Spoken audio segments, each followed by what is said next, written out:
God is good, good, so good. God is good, so good, so good. God is good.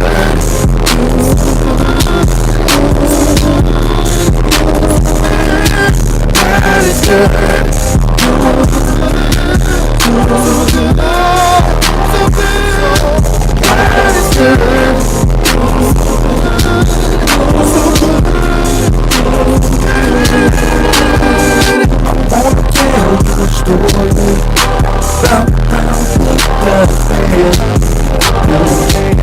Not only as my Savior,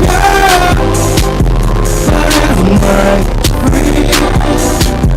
I know this might sound selfish, but I must be understood. I'm loyal to my Savior. My God is good, creator of the heavens and everything you see. Jesus, take the time out to listen to me. All of my transgressions, so many things you pull me through, reliever of my fears. It's not that complicated. When does Jesus word? His word is my salvation. I tell you that God is good. God is good.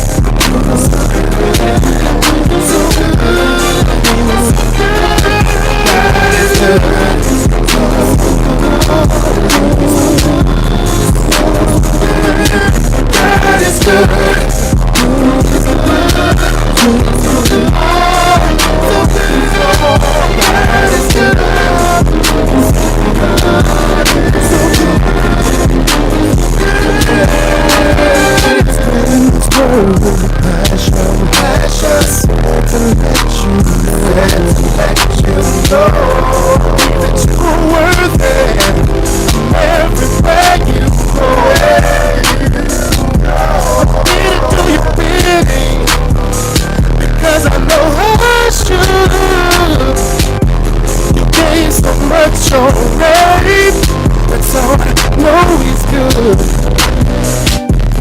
Boy, you Holy Spirit, let the healing now begin.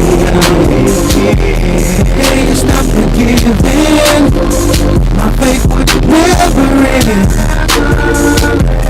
Source of my survival, I stand like Jesus died. You lead and I shall follow. I know that God is good. God is most definitely good.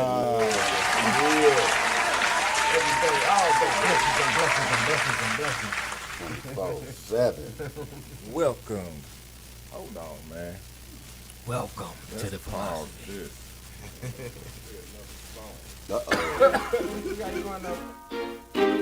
Jim. Welcome to Louiswood, baby. Where your dreams can come true. Holy shit. They running, we gunning. From the bottom to the top, make something out of nothing. Up the ground, we hustling. We getting to the money, you better get a ducking. Spray the scene with the Draco. Nobody make a move unless we say so. Blood in, blood out. Now rock out, we all about getting dough. We all about getting dough. We all about getting dough. We all about getting dough. We all about getting dough. We get the bag, we snatch the bag. If you don't drop it, I'ma pick it up. Don't get twisted, we on a mission. We in this game to rip it up. Get rich and buck, you crony stuck. We in the strip club throwing bands. Holla at my fam, man. I need about 4 of them. Hey, we up, I'm back. Let's stack, get racks. Get them racks. They whack off tack, retract, bring back, pull up in the line. Pull up in the line. Bop to get this shit lit. Everybody with me rich and haters ain't spinning shit. Hey, make it flip, you know the rules, you know the rules, you know the rules. Slice it up, make it do what it do. Ooh, 100 bands when we land in the Grand. King Zeus, promo queen, that's another 100 bands. Let's count it. They running, we gunning. From the bottom to the top, make something out of nothing. Up the ground, we hustling. We getting to the money, you better get a duckin'. Spray the scene with the Draco. Nobody make a move unless we say so. Blood in, blood out. Now I caught, we all about getting dough. We all about getting dough. We all about getting dough. We all about getting dough.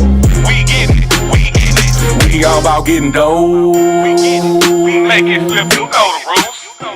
We getting it, we light it up, ooh, we getting it. 100 bands when we land, ooh, we getting it. Now that's another 100 bands, fam. I'm all about the dough. These clowns are way too slow. I'm about to treat your hoe to this dick that's status quo. Cash out be popping, yo. Bank account on overflow. They ballin' out that bro.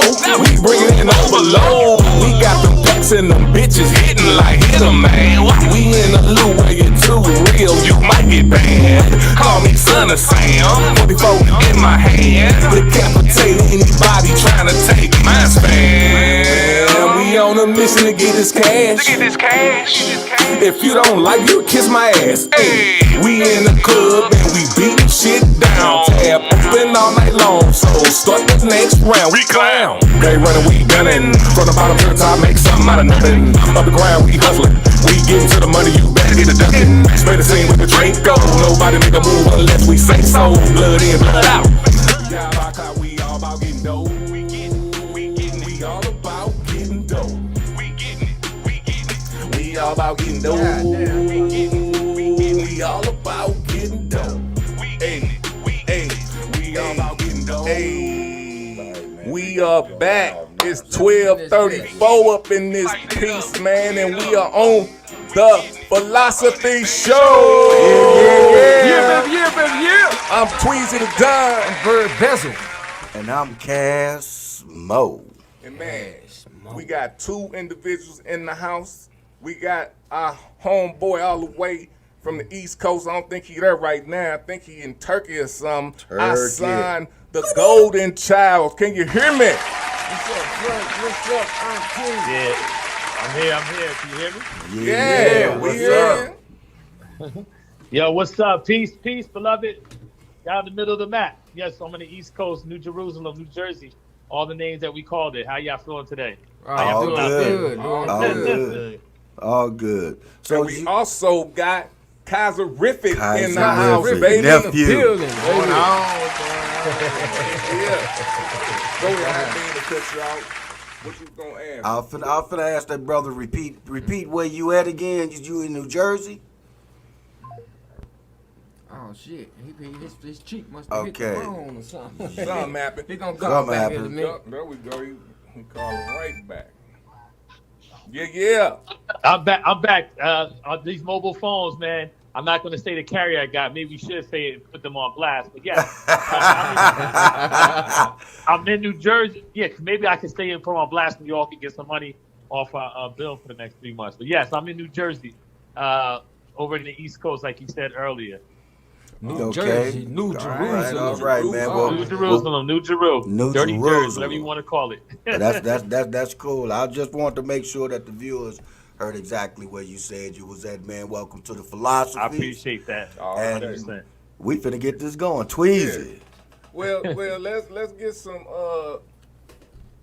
info on my boy on the phone, man. Ahsan, man, I know you got a project coming up, right? Well, what it is the 25th anniversary of the Art of MCing mixtape, and we restored it digitally. It was on cassette, so I'm not sure if your audience know if they understand what a cassette is, or maybe your audience. Yeah, I do. Yeah, we understand. We understand. Yeah, I definitely know what it was. Yeah, fixed many of So, them. back in the day when we put out our music, it was a process outside of making the music. We had to actually put it on like another Yeah. physical item, which was a cassette, was and a then it's cassette. a whole Yes, other it process. was. So it's not as easy as it was these days, And yeah, respect to both times. But yeah, we restored the music, got it mastered, and since it's the 25th anniversary, we went ahead and put it up there on Congratulations. a couple platforms so people can enjoy it. Yeah. So it started in 1997? It actually dropped in November of '96, and we started pushing it. Like, we pushed it towards the end of that year. That was like, towards the holidays, but we really put some wings on it, early '97, and really went to work with it and getting it out there and making sure it circulated, New Jersey, New York, our surrounding area. But I mean, as we go deep, if you're ready to start the interview, we could. I could get into some more stories about it, how we really pushed it. Go ahead. Go ahead, cause the interview been started. Oh, okay. Hey. I thought you were just doing some intros, because I thought there was somebody doing some spoken word too, so I was ready to hear that. But yeah, so we put the tape together. So we had our little production company. We put out a couple of records on different labels, but I felt there was a need to put out our music and let all the artists in the camp be heard. So at that time, people were making mixtapes with other people's music on it. And I said, you know what? Let's put all of our artists, no other MCs that might have been out there, but people that we know, or the people that's in Righteous Mob, that's the name of our production company, our music company, our family. Let's put all of our stuff together. We either use instrumentals or instrumentals that were out there already, and we all, put this tape together, and we started circulating. And at the time, we was renting office space in the same building with Echo Unlimited. Peace to Mark Echo, Marcy Echo, and Seth of the clothing line Echo Unlimited. And they heard the tape and it thought it was dope. And Marcy and my boy Brave and Jay say, hey, you know what we could do? We could get the mixtape in these clothing stores across the country that we're selling our clothes in. So they started helping us get the tape out there. So they took a sample. I guess they played it over the phone, because back then you didn't have MP3s where you can email it to somebody. You played it over the phone, and they just started getting orders for us. So as they were shipping out clothes to the stores, they kept coming down to our office. We need 10 more tapes. We need 20 more tapes.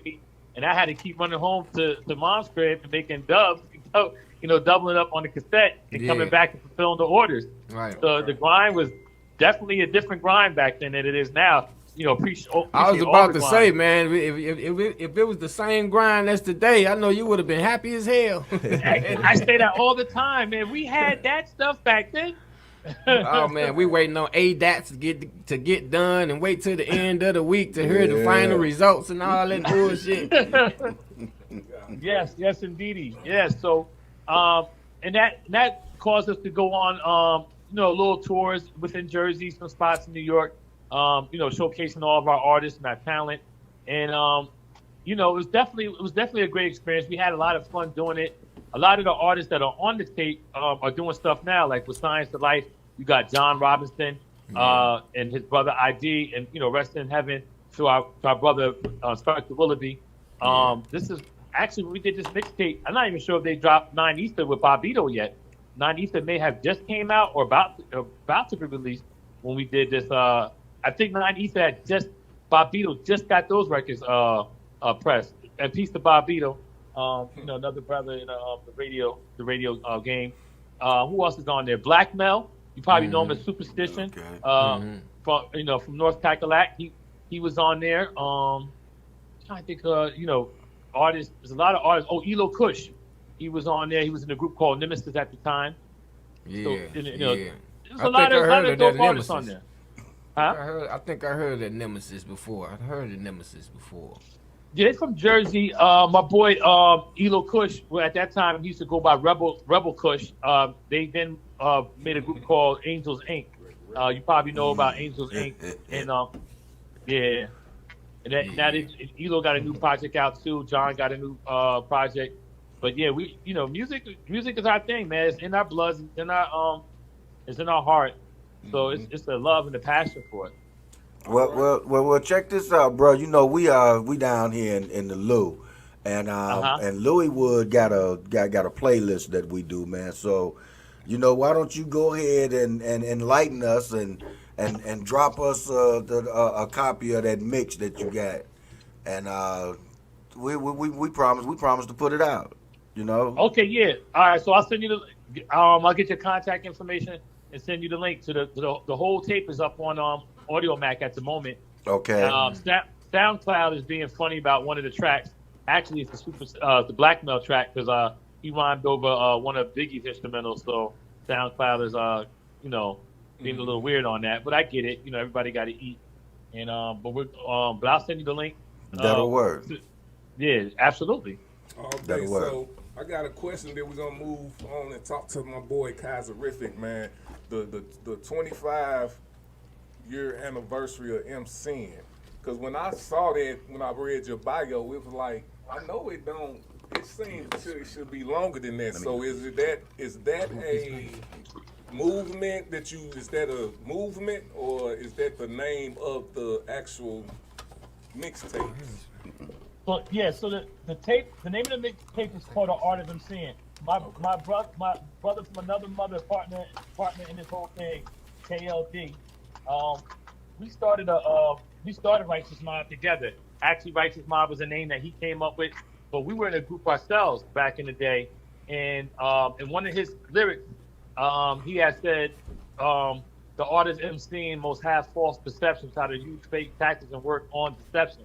And when he said the artist MCing, it always stuck with me. So when I was putting together the mixtape, I said, we should call it the artist MCing, because I'm all about the lyrics and all about lyricism, metaphors, delivery, and that, because it comes from poetry, and poetry is a gift. It's an art. It's expressive writing. It's expressive song, creation. So I decided to call it the art of MCing because I felt that that's an art. It's a craft. MCing is a skill that some don't have. You have rappers, you got some MCs, but I feel the skill of an MC has to be celebrated.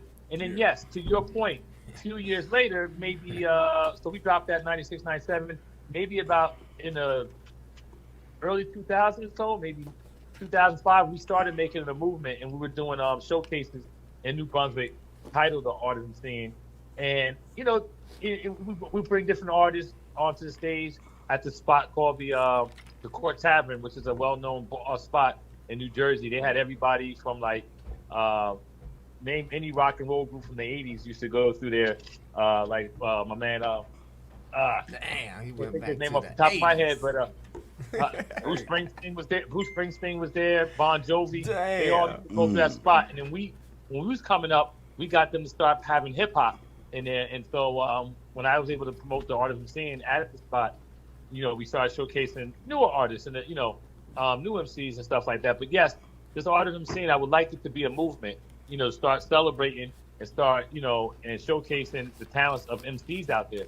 Because a lot of times they don't really get the shine. Hassan, now for the youngsters out there, what is an MC? What does MC mean? Yeah. Motorcycle? So MC. Well, so the MC, is the master of ceremony, the person that moves the crowd. That's what it means. It means move the crowd. It means move the crowd. The master of ceremony. Peace to Copeland Rock from the South Bronx. The master of ceremonies, move the crowd. Yeah, and I wanted to give the flowers to Copeland Rock, one of the first MCs to move the crowd back in the South Bronx. He was like one of the first to actually do it in a party situation with DJ Kool Herc. But as time moved on, and we started mixing poetry and the lyrics and metaphors and stories and stuff.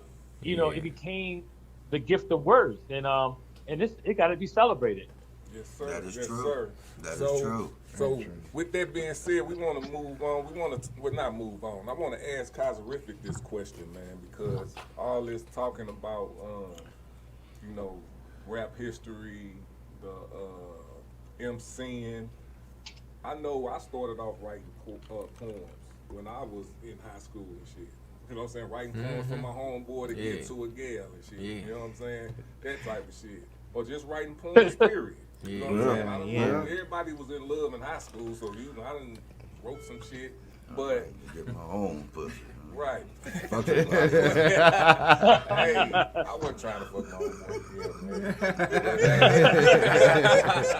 Hey, but Kaiser, when did you fall in love with poetry? I fell in love with poetry when I was a boy. I I didn't have any friends, and all I had was pen and paper. I started writing. Girl down the street gave me my first kiss, and I'm like, okay. And I started feeling some type of way and started writing. But I took it more serious when I started going out to the open mics around 2009. Okay. I fell in love with it then, seeing all them people using words and expressing and putting it all together. That would make me run home and go write every Friday night. So how many poems have you wrote since like high school? Looking at my catalog right now, I'm thinking around close to 500. Okay. Wow. Damn, Kaiserrific. How many of them you remember? In your head? Maybe 2 or 3 of them, but those are the ones I use most of the time when I'm going to different places. Yeah. But a lot of them is just writing, just be writing. Yeah. So who is your inspirations? Because I like when I think of poets and spoken words, I think of the first person that comes to my mind straight is Maya Angelou. Maya Angelou. Yeah. So like that, I don't know if that just comes from me not being in it, like experienced in the poetry lane. Because it got to be more. No, that just because it's way more. It's a really deep language. For me, for writing to begin with, like with Cass, this is where me and Cass, we had a thing for Alex Haley Roots. Yes, okay. Yes. I was writing, I was watching it as a kid, and I was writing, doing timeline and everything. He wrote the 200 word essay, but it was there. I knew I like writing because I can find my way to express without trying to talk. Because sometimes you can try to talk to someone and start choking up and don't know how it's gonna come out. But when you write it, it goes like water. Right. But Maya Angelou, Langston Hughes. My favorite, it don't necessarily was poets, it was singers. Okay. Musicians, when the way these people were writing songs, Smokey Robinson, Michael Jackson, James Brown, how they wrote words and how smoothly ran, that was poetry to me. Right. Now, you know what, Kaiserrific, let me ask you. Because I'm poet illiterate. You know what I'm saying? This like poet for dummies right now for me. So, and I used to rap. You know what I'm saying? So could you explain the difference between rhyming and poetry, or just the poetic aspect of like, did rapping come from poetry? You know what I'm saying? Did poetry come from rap? Yeah. I mean, I would say they all a family. They all came from the same root. I think with rap was a little more. It's more dealing with beat. Right, rhythm. You gotta beat, get on, yeah. And what sounds right to make the record sounds good. Right. Whereas poetry, it may be more of a subject of expression, something, but they both produce a message. Because as a rapper, when I was rapping and I listened to a poet, I was like, damn, I need to step my game up.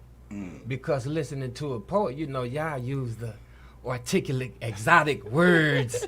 You know how they form into the sentence. It's like, damn, if I would have put that in a rap. Yeah. You know how that, so it was like a poetic aspect of the inspiration came from, like, damn, can I do that? Can I be articulate like that? And, it was like, damn, do I have to be a professor to be a poet?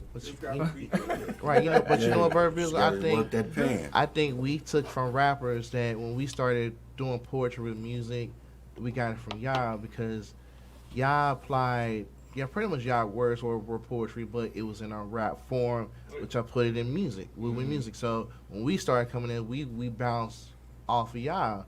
It's a little different because it's a poetic expression. Right. But talk to me about that new shit. That's your, and correct me if I'm wrong, that's your premier featured shows. Is that that's your stamp? Yes. Oh, yes. Okay. Yes. Years ago, around 2016, I was asked to start hosting a show called IDGAF from another company, and the show was okay, but there were some things that I didn't like, and I parted ways. And so after I parted ways, I started that new shit May of 2019. And from there, I wanted to have people who were featuring who people wanted to come and see. Because the best way to have a show is to have the best of the best. And then when I created the other shows, the Kings and the Queens of Poetry, I wanted the creme de la creme to be on those particular shows. But that new shit is pretty much a basic open mic. People can come out, do poetry, sing, rap, whatever they want to do. I know people have thought that the show might have been for a particular level of platform of people, but it's not. It's just an open mic. It's just to have fun. You know, what's old to you may be new to them. So that's that new shit. You got to keep reproducing something every year or every month to bring it. You know, just have fun. Just do you. So this is your third year? This will be 2019. Yeah, I'll be going to my third year. Now I got a quick question for you, man. I've been waiting to ask you this, but actually, and I ain't finna fuck with you about your awards and shit. So you ain't got to worry about that, see, cause one, man, I'm honored, man, to have been able to get with you, to get to know you through the poetry scene over the time that we've known each other, man. I enjoy calling you my nephew. You just a all-out cool motherfucker to me. But here's my question for you. If you could write a poem to your 17-year-old self, what would you call it and why? And don't make it easy and say something like the Ballad of the Bad Bitches Club. No. Come on, give us something real. If you could actually sit back and write a poem to your 17-year-old self, what would you call it and why? If I went back to him, who I know who was at the time was so ambitious about being an entertainer, I would say, if I call it a poem, man, that's a good question. Yeah, I know. I thought about that for a long time. Make them think this hard on the show. I would say, That's why it's the philosophy. If I call it Proceed with Caution. Okay, that sounds great. There it is. Sound like something I write, goddamn. Yeah, Proceed with Caution, because you want to get out here and be this person, because that's how I was. I wanted to be all over the place. But you have to make sure you get prepared for this kind of people, and them kind of people, and them kind of women, and that kind of lifestyle, because once you get a part of it, you're going to have your ups and downs. Some days you're going to want to be in and out of it. Some days, you know, and you still want to do it, pursue it, and be better than anything or anybody out there. Better than yourself. Yeah. Just better than you. You want to be better and better. Period. Right. And I know like myself, I'm not. I don't have as many as you. I only got two. Tell us something about your collection of poetry that you got out, and how can we get it? My poetry's, all my books all 13 books currently are on Amazon, or you can go to Books A Million or Barnes & Noble, wherever they find them. They're print on demand. Okay, can you give them that number one more time? 13. All right. Just wanted to make sure y'all heard that. Each one got their own theme to their project. So yeah. All right. Ahsan, you still alone with us? Yes, I'm here. All right. So what we gonna do is we finna go to some to my boy segment, but let me get them set up real quick. We live right now. Yeah, we live. You know what I'm saying? When we get live, we gotta do what we gotta do. All right, because he is out.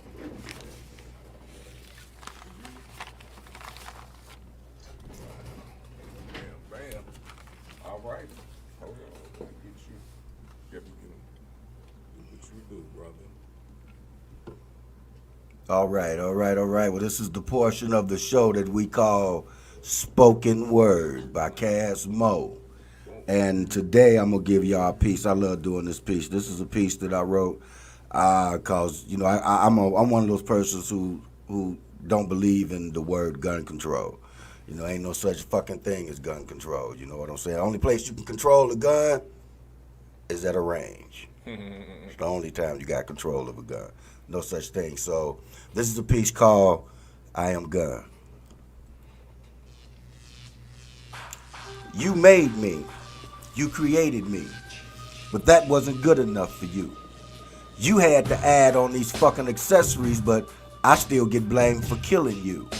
Fuck hunting for survival. You needed me for more. But calling me a weapon for self-defense ain't what the fuck you made me for. I was created with one purpose, to take life from what lived, to remove the living, and I'm the gift that keeps giving. You made me. I am gun. I terrified the West before the West was won. I've murdered children, daughters, husbands, wives, and sons. But still, with all this killing I've done, all the pain and misery, for some strange ass reason, you stand at odds making a better version of me. Yeah, your government's putting these laws on me thinking they may hold me back. But your laws are full of loopholes and I'm sliding through the cracks. Background checks and long wait shit, you can't get rid of me. See, I'll get where I'm going as long as illegal gun trades are flowing. I'll be in your community. I am gun. I'm the reason your children are dying. I'm the cause for that pain and that hurt. I'm the reason you mourn and your family's torn. I'm the cause for that face on your shirt. I am gun. I'm the reason. Oh man, I done fucked that up. Go ahead, keep going. I am gun. I come a rapid fire. You squeeze and I make them fall. I am gun. I can make the streets go quiet, bust out and clear a room. In a flash of light, make your day become night, and that's the flash before the boom. I am gun, just an object, a tool of death placed in the hand of man. Useless unless I'm held, so help me understand. I'm made of plastic, wood, and steel. Hell, I may have a pen or two, but I have no legs, no arms, no soul. I'm nothing without you.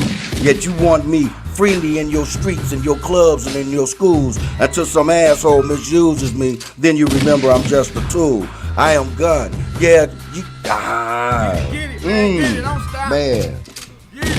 Go ahead. Don't stop. Get it. Yeah, he right back at it. Okay. He right back at it. But families are crying, children are dying, and your government doesn't care. You created me. Now I'm a problem, a tool of death, placed in the hand of man. Ah, man, I screwed that up. I love it. There will be a repeat, but that is I Am Gun. You can find it on my CD, so don't worry, I'll finish that one day. I Am Gun, remember that. Yeah. All right, man, we about to go to a break, then we gonna come back and we gonna get into some more already of the philosophies. Yeah. Yo, this is Senior G telling you to tap in on Sundays to the Philosophy Show. Live at 12:30 p.m. Central Standard Time on SoldierByBlood.com. Home of underground entertainment and the voice of the movement. GSP mixing. G-String. Production. Extract the classic. Wake up. Brewster's here. Wake up. Brewster's here. Is you woke? Is you listening? Hearing tracks spit the best wordplay, collapse the stack positioning. Say it, but you won't do it. Nah. Complain about this music. Everything offends y'all is stupid. Birth control's a problem, Team Emoji. You supplied the outcome, that's off GP. Trek knows how the rest goes, that's a fact. These web trolls follow echoes in his cap. Make America great, what they say in disgrace. Saying that we can eat, but they steady breaking our plates. Another slap in the face and we had enough. Following these bullish leaders ain't adding up. The revolution is here, boy. We ain't seen a woke MC like Malcolm in years, boy. Don't follow the leader, only follow the teacher. What we teaching these kids got the world colder than freezing. Wake up. Brewster's here. Wake up. Brewster's here. Wake up. Brewster's here. Wake up. Brewster's here. Shout out to my energies guarding our 4 pillars. Working underwater so you know they good swimmers. Ready to injure any ninja that's trying to interrupt. Show thanks every time my eyes open up. Shout out to my energies guarding our 4 pillars. Working underwater so you know they good swimmers. Ready to injure any ninja that's trying to interrupt. Show thanks every time my eyes open up. Yo, this world's ran by Earth Day Sat. Ain't after that. Got y'all thinking Earth ain't flat. Well, here's a master class in who I be. So no chitter chat. And if you in the crib, know where the bathroom's at. The lunchroom should get you for those not listening. I ain't got time for levels of cognitive dissonance. And they can be sky high like right at the dome's peak. I'm too busy turning rolls of pennies to loose leaf. When you you understand something, you know what it's worth. See him outside, pick him up, pull him to work. They can be down on the ground, round snow or dirt. Just know if it's sitting on tails, I'm flipping it first. Y'all work on, I work with them is what the difference is. Best to interest, got money in the nevertheless, yeah, we all getting checks. Except you gave up your soul, I just gave up respect. Wake up, Rooster's here. Ooh, ooh, ooh, ooh. Wake up, wake up, wake up. Rooster's here. Ooh, ooh, ooh, ooh. Wake up, wake up, wake up. Rooster's here. Ooh, ooh, ooh, ooh. Wake up, wake up, wake up. Rooster's here. Ooh, ooh, ooh, ooh.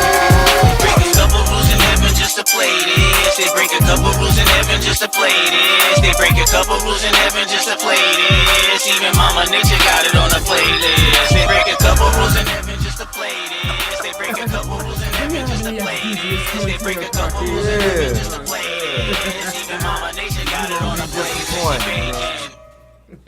Off top. Yeah. We back with it, baby. Philosophy Show. And yeah, pay attention. Just listen. Bird Bezel about to drop another definition. Yeah, and I'm putting it on you today. Yeah, Tweezy, man. This is part of the show, like the letter people. Yeah, but today's word is debauchery. Debauchery. Debauchery. Here go the I sentence. already know what that means. Give me the sentence. Hassan, you online, Hassan?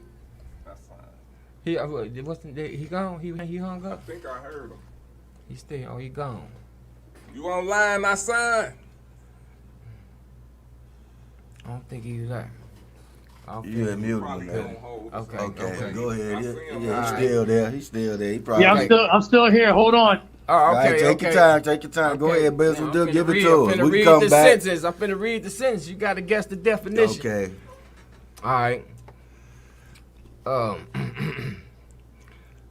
Officials also hope this would be a way to dissuade individuals from participating in ceremonies of debauchery and celebrate with reverence instead. Reverence is a deep respect for other people. So, officials also hope this would be a way to dissuade individuals from participating in ceremonies of debauchery. That's the key word, y'all. It's a ceremony of debaucheries to and celebrate with reverence instead. Debauchery. Debauchery. Damn, I thought I knew what that meant. Yeah. I had to, from the last show. I had to throw this one out. I say I went too fast with that last definition. Okay, all right. I gotta make you lose. I'm gonna say either hate or disbelief. That's what Cass Mo said. Yep. So now what we do? We try to tell you what the definition of Yeah, we try. is? Yeah. I'm gonna say it's like to celebrate in violence.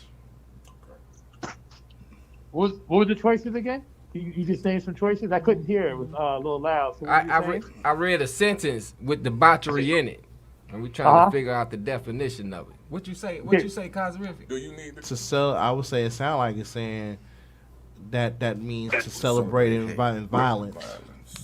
Okay. They ain't say violent. Did you need to hear the sentence again, Ahsan? Yes, I do. Okay, here we go. Officials also hope this would be a way to dissuade individuals from participating in ceremonies of debauchery and celebrate with reverence instead.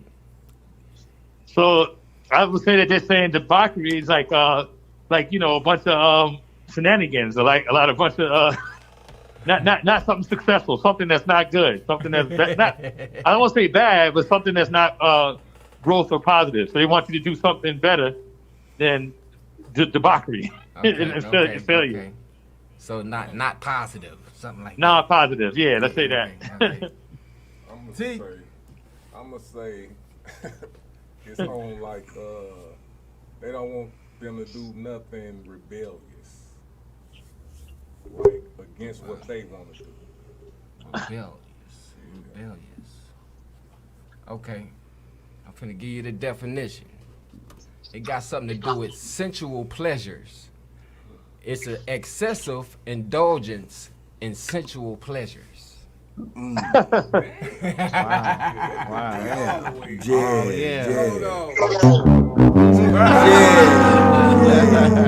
man. Wow. Then you had to throw the government in there and shit. Right. You know, they ain't gonna allow no fucking in the park. So listen to the definition, and I'm gonna read the sentence again. An excessive indulgence in sensual pleasures. Officials also hoped it will be a way to dissuade individuals from participating in ceremonies of debauchery. Then sensual debauchery and celebrate with reverence. Yeah, so that's what they said. They don't want you out there all hugged up and shit and smooching in the park. Motherfucker. Getting all sensual and shit. Sit your ass, cross your arm. Yeah. So you're saying debauchery like Tariq. Okay, all right. Yeah. I thought like debauchery. Like hey man, we try to put this thing together. It was a just total debauchery. It was all, like it was fucked up. Yeah, that's what I was But see, that's diabolical or something. What you say diabolical? Diabolical. Yeah. Don't ask me to spell it. No. All right, guys, man. No. It's time to get into the philosophy. The topic of the day. Yeah. What's the topic, T? I don't know. What's man. the topic, T? I think Cass won't know the topic. Oh, I can use one of the topics that I came up with, we got. We talking about do a woman really want a good man? Oh damn! This gonna be fun. Do a woman really want a good man? Is that what you said, T? That's what I said. You asking this question as us as men trying to figure this out as like we hope a woman call in. Yeah. Well, basically, it's about what we think. Yeah, well, it's about what. From our perspective. Yeah. From my perspective. From looking at social media, man, I be seeing a lot of. I was looking at this young lady. They got the Kendra show when the gals call in, the couples call in, and try to get hooked up with a date, right? And the gal called in, and she got to explaining, what type of man she like and all this stuff. And then Kendra got to her and was like, what type of person are you? And she was like, I got 3 kids and my baby daddy left me, and she had these problems stacked on top of problems. One of the kids died. She's still dealing with all of this, you dig? Mm-hmm. But she was online looking for a good man. You know what I'm saying? Yeah. So it's like, are you looking for a good man, or you looking for a good therapist or a good? Because somebody gonna have to have. You know what I'm saying? That's what it's gonna come down to. When a man deal with this and you looking for a good man, it's like, damn, not us as men have to deal with. I mean, she's just an example, but it's a lot of women out here. It's a lot of men. It's vice versa. Mm-hmm. But we talking about women right now. Mm-hmm. So it's like, man, it's like, damn, we got to deal with all these damn problems.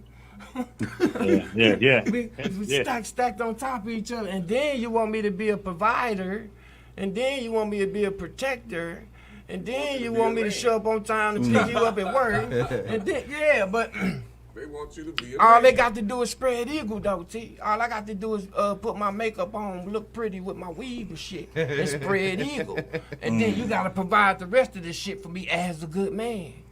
You feel what I'm saying?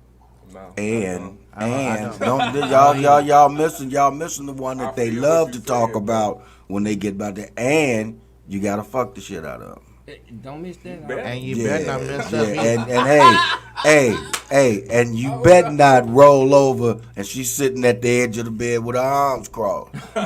Exactly. Yeah. Cause when she go to the salon, you gonna be the talk of the day.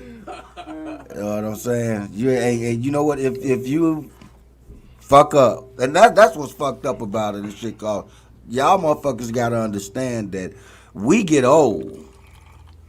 You know what I'm saying? Fuck that shit. They need to understand. Fuck y'all need to understand that shit. We get old, And y'all, you know what? Y'all don't have to do that. I think it's an age. I think it's an age limit thing to this question too. Because I mean, once you get what coquette. I gotta say, Kaiserrific. Ahsan, what you think about the subject, bro? Right. Yeah, so I like what you was saying where you going with it. So I look at it like this. All right, so a good man or a good woman, it all depends on the perspective or what window the person is looking out the window, right, from their point of view. But to my man's point, I think they're getting the definition of a good man confused of a good compliment. You know what I'm saying? Yeah. So if a person is 360 degrees whole in themselves, and the woman is 360 degrees whole in themselves, then you guys will make good compliments. You know, a good man is not to fill in your pothole. Your potholes is your thing. So, like, you can't look to a man to be happy, but you should look for a man to make you always feel good. You shouldn't look for a person. Okay, whatever you had wrong with you coming in, you got to get that fixed. Like you said, if you had certain mental things going on or emotional things, that's what therapy comes in for, stuff like that. Because a good man, by the definition of a good man, let's say he's the storybook definition of a good man, that doesn't mean that he's, like you said, a therapist. That doesn't mean that he's a accountant or a person that, you know, or a chef. Not saying that he can't be a chef, but you know, you both got to bring something to the table. Absolutely. You know, you got to both bring to the table. 360 degrees equals 720 degrees. So then you're a strong unit, and you're gonna have strong babies. Absolutely. Kaiserrific. Do you think happiness comes with a price tag? Shoot, nowadays they ain't come with a price tag. Or are you that good man women are looking for? I'm that good man that women don't want. That's what it is. I'm too nice. Explain. I'm too nice. I'm too considerate of their feelings. And then you do everything that's right. It's wrong because they want attention and entitlement. Yeah. They want to be the one. They want you to smack them sometimes. This is a perfect time. Kaiserrific. So what is it that they looking for? Attention, entitlement, and good dick. Okay, and if I'm not mistaken, you wrote a piece called what? Wow. Attention and entitlement. Go ahead and hit us with that piece. Let me pull this plays right into it. Yes. Yeah. Hook us up. This will be a good one. This is what happens when you sit in the bathroom at 2:00 in the morning. You start thinking about shit that you shouldn't be thinking about. That's too much information. I'm just saying. I was gonna do something foul and playful, but it turned into a deep ass poem.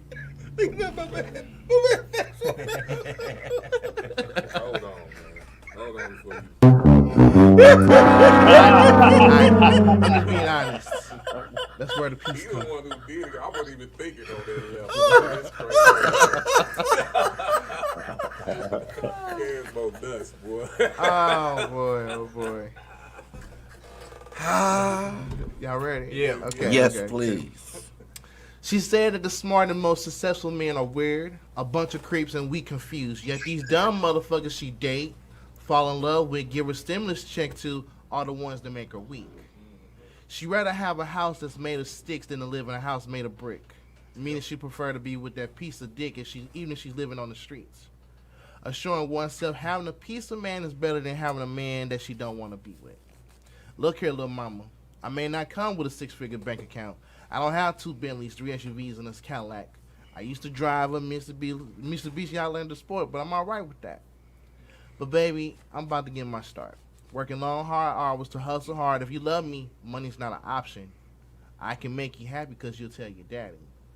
You said I was good, but not good enough. But didn't say that when I was breaking in your guts, tearing out walls with a sweet cry, saying, Daddy, don't take it out.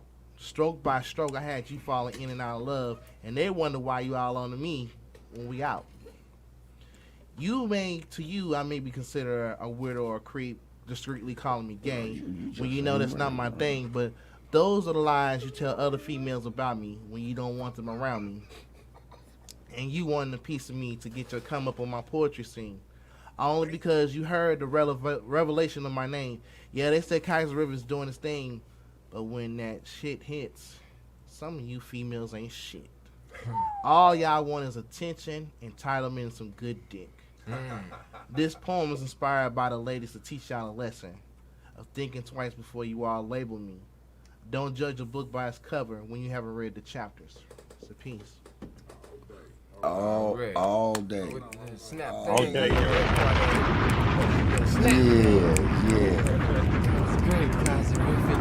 And you know what the good part about it is that there are some women that need to hear some shit like that.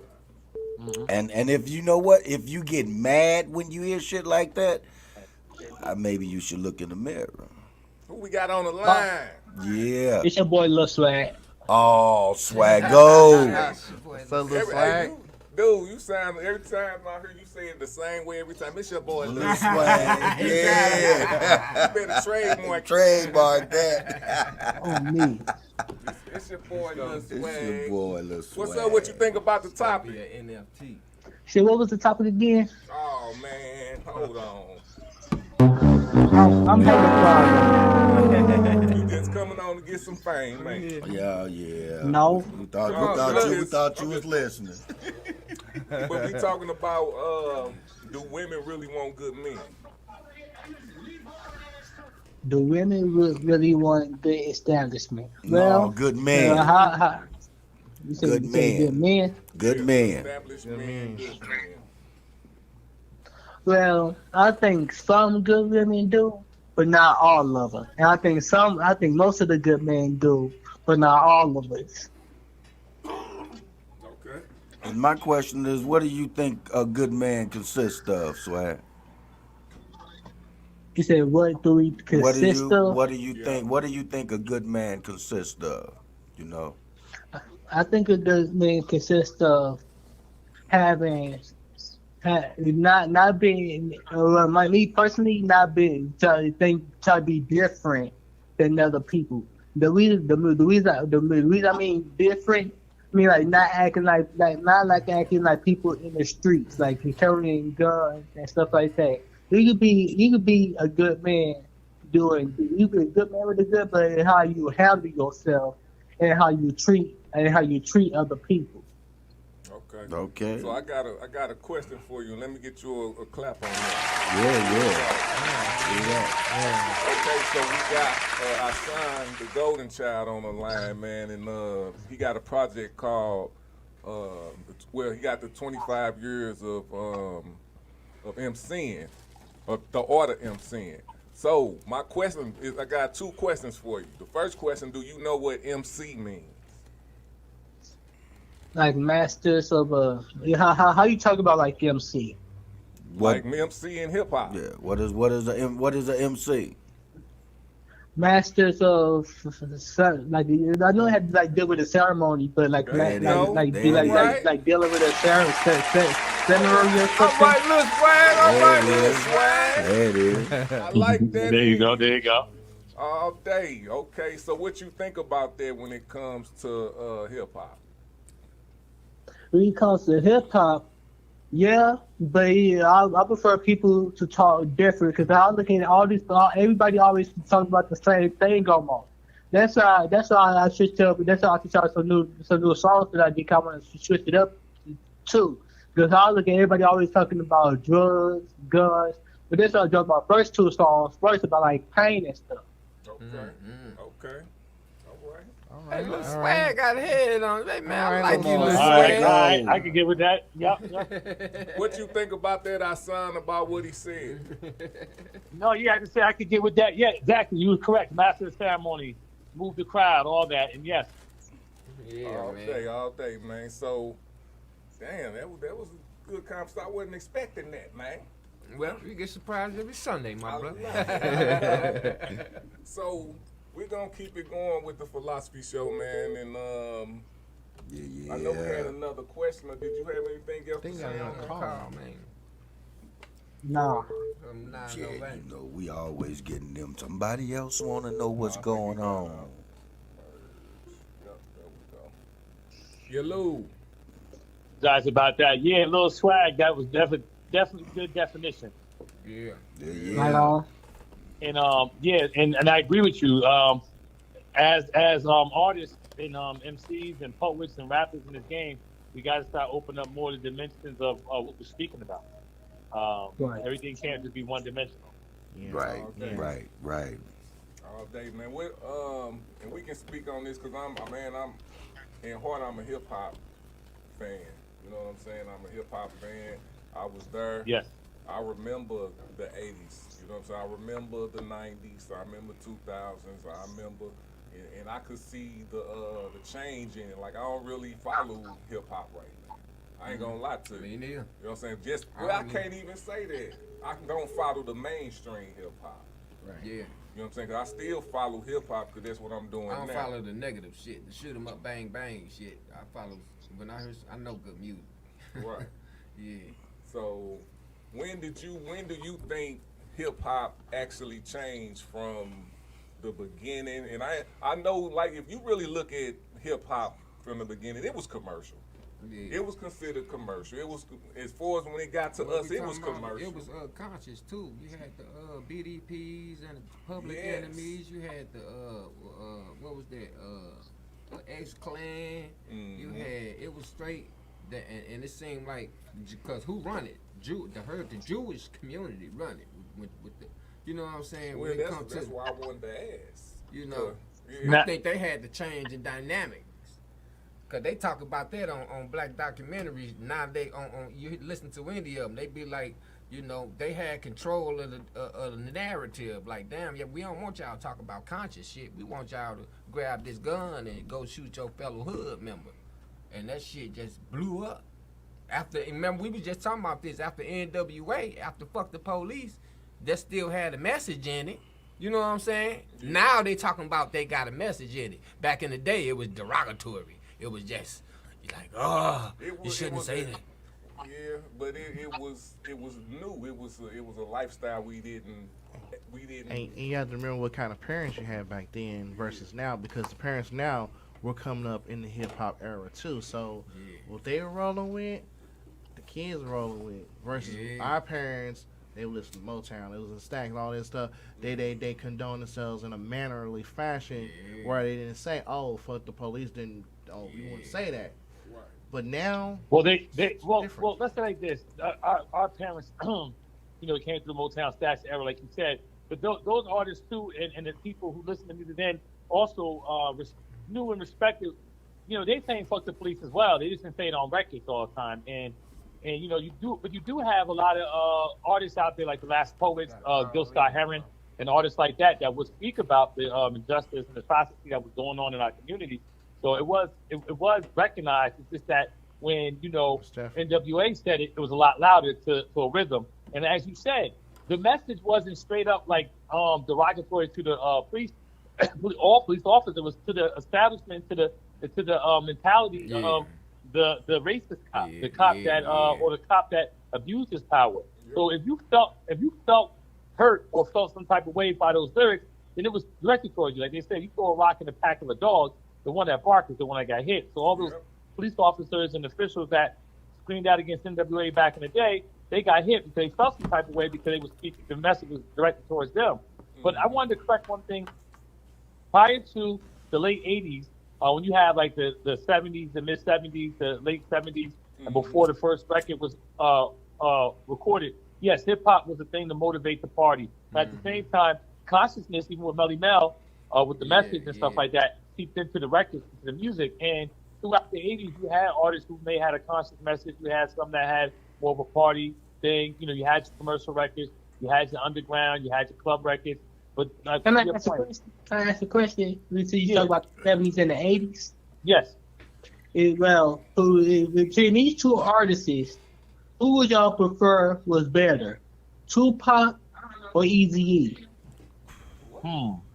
I think Tupac had more dimensions to him because Tupac just has Tupac was a embodied revolutionary. the whole art form because he would speak about conscious stuff, not only conscious when it came to, you know, how black people live in America, but he also speaks conscious when it comes to how you treat your mom, how you treat your girl, a different social stuff. But then at the same time, he could talk about the drugs and guns and stuff that he witnessed. And at the same time, he could do a party record. So I think Tupac when you come to a level of a well-rounded poet or MC, I think Tupac had it. Eazy-E, his thing was more. He was on the path of, okay, this is what my lane is. Talking about my experiences and the people around me, and his did circle around the gang element and stuff like that. Not saying that he was wrong or right for what he did, but that's where his lane was at. You know what I'm saying? Whereas Tupac, I think, had a bigger experience where he was able to talk about more stuff. So in your case, Tupac could be a better MC for the hip hop now than back in the day. So, I can tell you I like Tupac's lyrics more than I like Eazy-E, but somebody else may like Eazy-E over Tupac, so it's all based upon our taste. God, you know what? I'm gonna put it like this: if both of them was still alive today, Tupac would be the bigger star. Oh yeah. Yeah, he would have. Tupac would have more relevance. Because Tupac. Hands down, Tupac would be the biggest. I don't want to. I'm not trying to hate on any Eazy-E fans. No, there's no hate on Eazy-E. No, ain't even no hate there's on no hate on Eazy-E. Tupac was a rapper. Eazy-E wasn't. If you talking about strictly MCing, we ain't that. I don't know if Lil Swag is talking about. Like, you know. Yeah, I don't really understand the question. I don't really understand the question fully. So I'm trying to answer. I'm trying to answer as politically correct as I want. But I could go there. I can go there real quick. Ice Cube wrote a lot of Eazy-E lyrics, so does that make it an MC? Yeah. That's what I'm saying. So I don't think he asking that is a thing. But this is what I'm getting from it. It's like this. Tupac, as far as his lyrics and all that, and getting down as an MC, it'll be powerful. Like now, it affected now. But as far as Eazy-E is what he did with the creation of NWA and all that, that's an effect too. So his contributions cannot go unrecognized. Eazy-E's contributions cannot, because we wouldn't have Ice Cube if it wasn't for Eazy-E, right? You wouldn't have Thugs and Harmony if you didn't have Eazy-E. Yeah. And exactly. You know so his contributions to the yes. Go ahead, but a lot of people didn't know that. You know, see, one thing, Tupac actually started. Well, I guess everybody know with Humpty in there. You know what I'm saying? With Digital Underground, and the story goes is that them motherfuckers knew what Tupac had, and just didn't want to put him out in the front. You know what I'm saying? They knew what that boy could do. All that time when he was with Digital and when he took over and said, "Fuck this, I'm gonna go do this on my own." Do you know what I'm saying? But see, that's yeah. You know what? But look, that's why I tell a lot of you rappers, a lot of young rappers coming up today. And if you ain't caught on to the game, you should just look at what Master P did. You know what I'm saying? You better off. You are better off if you trying to get into that game. It's doing it your damn self. You know, don't look for nobody to come put you on their label and all that shit. Cause all the money that you supposed to be getting, you ain't gonna be getting. Absolutely. You know what I'm saying? You should be in charge of every aspect of your motherfucking career. All aspects of it. So, if you put somebody in it, you better know who they is and what they're about. You know what I'm saying? It happened with Ice Cube. Ice Cube wrote all that lyrics, did all that stuff for that first album and all that stuff, and he only barely made $30,000 after all the tours, merchandise, and writing all the lyrics. So he wised up, went on his own. How old is Lil Swag? How old are you, Lil Swag? Yeah, I was trying to say between those two, who do you think would be a prime example for us today? Tupac. How old is Lil Swag? Said a prime example for today. For a prime example for us today. Yeah, for us today, that's like, so like we comparing them to who out now type deal. Who more like you taking? I'm not following. See, if you go by lyrics, Tupac would definitely be, even today, like you were saying, would probably be a beast with it. But if you talk about contributions, we can't ignore the contributions of Eazy-E. This question comes from a young person, man. I was talking about like you wouldn't have asked this question. Lyrics, Tupac. Yeah, if it's lyric, it's definitely Tupac. There's no doubt. Right. You know, but the question, I wanted to go ahead and throw to where I believe that, well, see, I can actually say I got to see the change from rock to R&B to all that, you know what I'm saying? And I think that the beginning of hip hop to me was somebody on the line. Oh, I can wait. I'm just. We got somebody on the line. Yeah, but that Rapper's Delight was a lot of people say that Rapper's Delight was the first rap song, the first hip hop song to come out was Rapper's Delight. It was the first recorded record. It's the first recorded record on vinyl, but was not the first rap song or the first. No, actually, bruh, I have to disagree with that too, because a lot of people don't know or just didn't listen. There was a gentleman out in the early 70s by the name of Mr. Johnny Guitar Watson that did such songs as Ain't That a Bitch, Real Motherfucker. You know what I'm saying? And if you go back and listen to if you go back and listen to Johnny Guitar Watson was a rapper. He was not a singer. I gotta go back and listen to that. Johnny Guitar Watson was not a singer. What year was this? I know Johnny Guitar Watson. I've sampled. But the question is, was it called rap? Right, but was it called rap? No. Exactly. No, it wasn't. You know what? Right. If we want to go, Howlin' Wolf wasn't a singer. Howlin' Wolf was a rapper. Yeah. But it wasn't called rap when Howlin' Wolf was doing it. But guess what? It's sold. It's so big. Right. Back in the day when they say back in the day when they say rap, if you listen to what I said, maybe we wind this back. I said the first recorded rap record or hip hop record, meaning not saying that because you go back to the 60s and a lot of love songs they were rapping in the beginning, in the middle, and the bridge. But I'm saying when I said the first recorded rap song or hip hop, I'm talking about the genre itself, not what the person was doing. I agree with that. We exactly know. I agree with that. But now, I ain't get to get your question though. Might come I need an answer to your question before we get to the caller. When did you see the change in hip hop? Oh, you asked me that? I didn't know you asked me that. We got a lot of talking going on. Yeah. All right. The change in hip hop when? Because I've been part of this culture for many moons. So what the recent change or the change before or the change before that? The change of the manufacturing of the same old shit. Oh yeah, definitely after when at the point, so everything comes in, with technology, things move faster now. But I think it started right when Russell was able to introduce the Adidas company to run, and the other part of the world started seeing the money, and they liked the music, but seeing the money part of it. And, a lot of executives of one particular culture saw all the money that could be made in. I think that's when there was a strategic move to make sure only a certain type of music was only going to be played and promoted. And that seeped into the early 90s, what we call the golden era.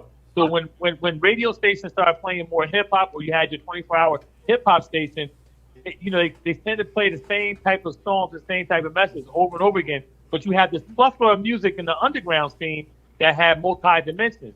This still even seeps in today with the late 90s, early 2000s, when you have so I think the initial strategic thought may have happened in the mid to late 80s, but it played itself over a decade or so as more artists, as they were able to control more artists and let them know what they want them to play. And as you said earlier, because people want a record deal, these labels flash all this money in front of them, the now money, but not looking at the long-term money and say, hey, we need you to talk about this because we could do this for you, we could do that for you. And then all of a sudden the 360 deal comes out, where now artists ain't got to really do nothing. They get this big check up front. They think that's the holy grail.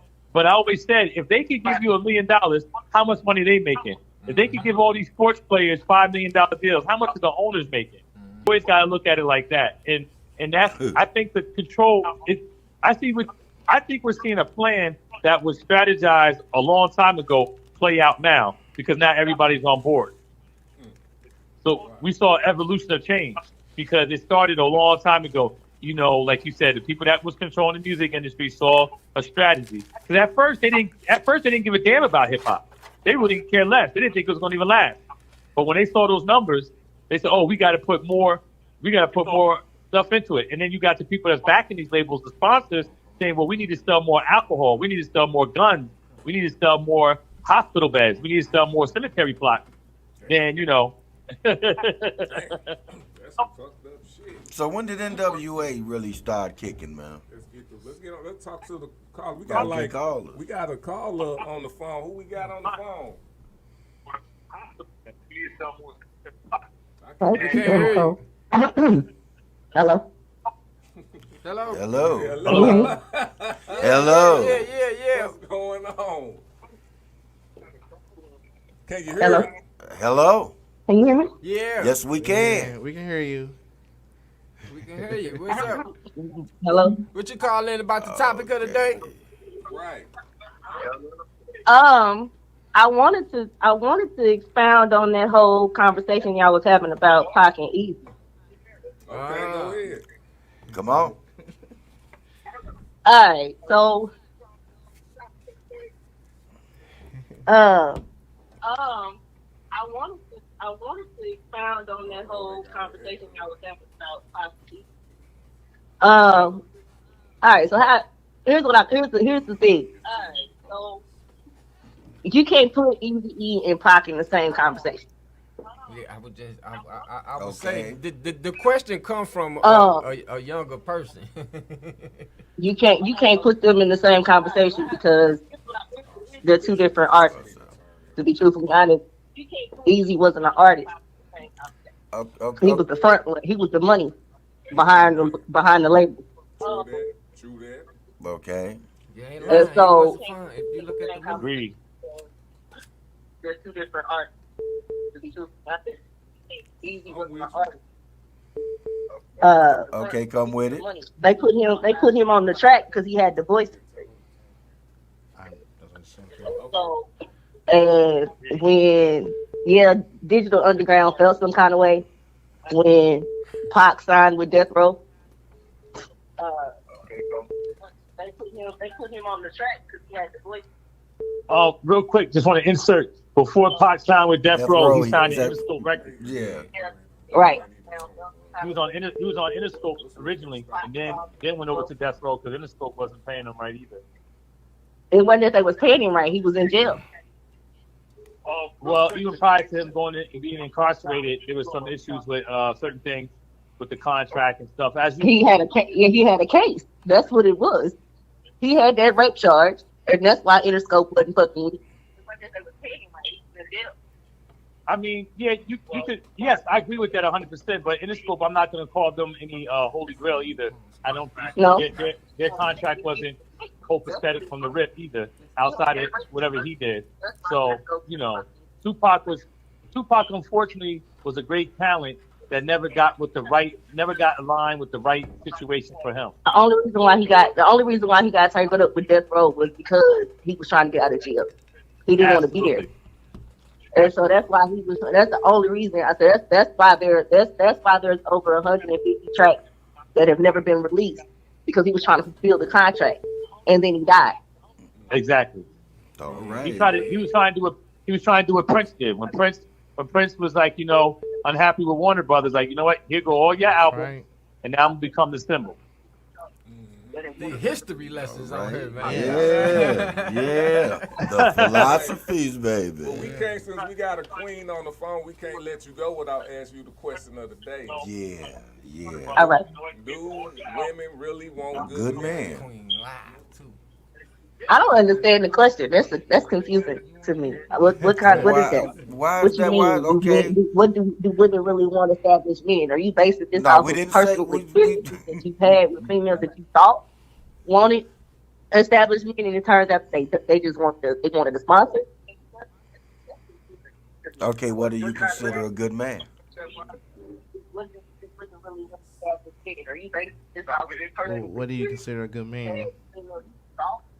wanted established again, and it turns out they just You want still to on? I think she's got to turn down. She's got to turn down her internet. Yeah. Somebody. Yeah. Are you still with us? And that phone jumping today. I know. Yeah. So what did she say? I didn't really get to hear. Her call dropped. Yeah. So what did she say?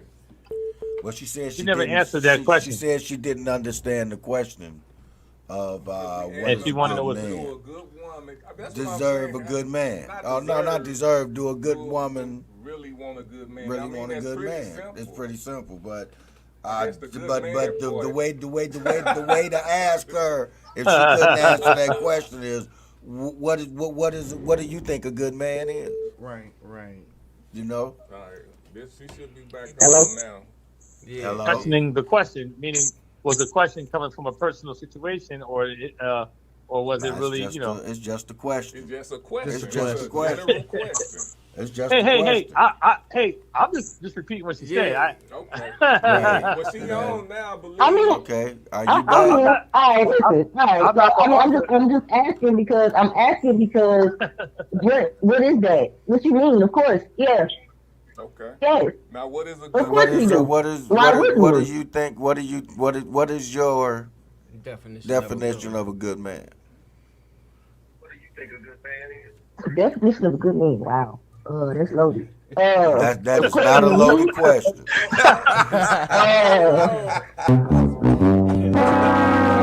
That is not a loaded question. No.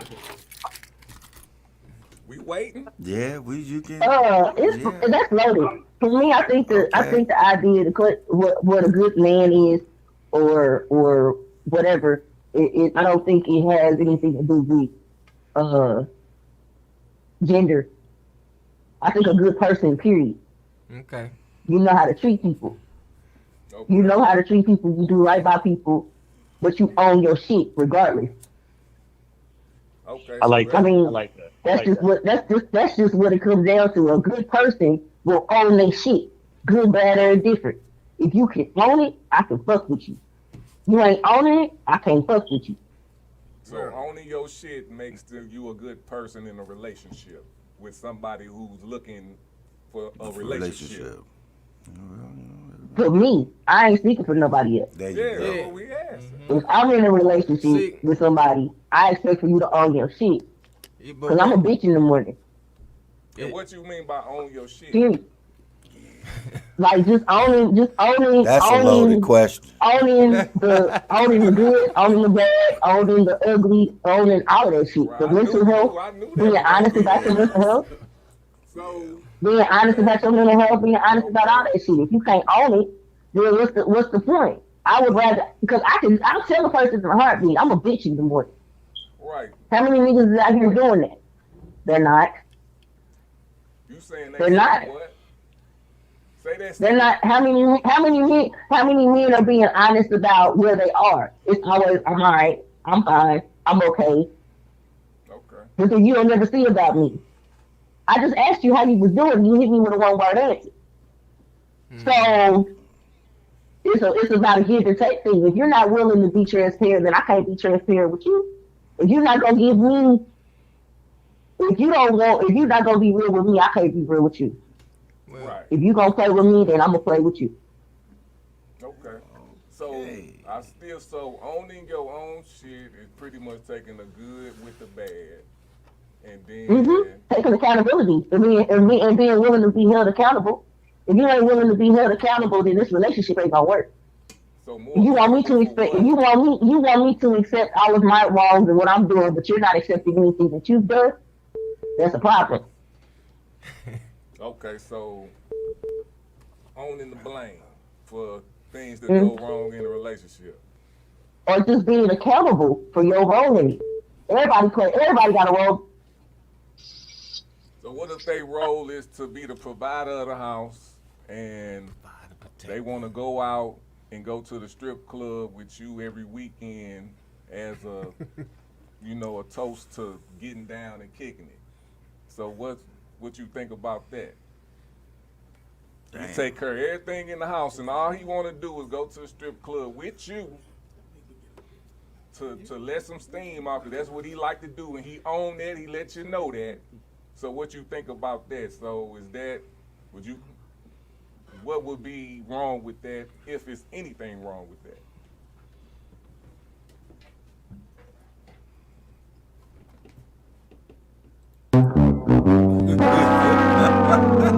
Bro, see, that's why I be putting it out, Bird. Don't do me, man. I'm seeing you, man. I'm seeing you, bro. You gotta be respectful, bro. I'm just making sure. You could have made something happen. We got power, bro, but we gotta make it professional. Were you asking? Who you at? I got dropped off mine. Were you asking her that, or who you was asking that to? What's that? Well, it'll be for you. And then come on. Oh yeah, man. I'm just making sure, you know. Yeah, I didn't. My bad, brother. We over here having a philosophy. Oh no, if listen, whatever if you and the person is right with each other, you have to do whatever with each other. Sure. You know, a woman that's secure in herself is not going to worry about going to the strip club. And actually, a woman that is secure in herself and secure in a relationship will probably be honored that the man even asked that, because he could have just went on his own or lied or did whatever he wanted to do, but he asked her to go and he still was himself there. Then that shows them where the level of their relationship is at, that there ain't nothing coming in between that. Because he's owning his shit and she's owning her shit. Man, my bad, man. That owning his shit is a two-way street.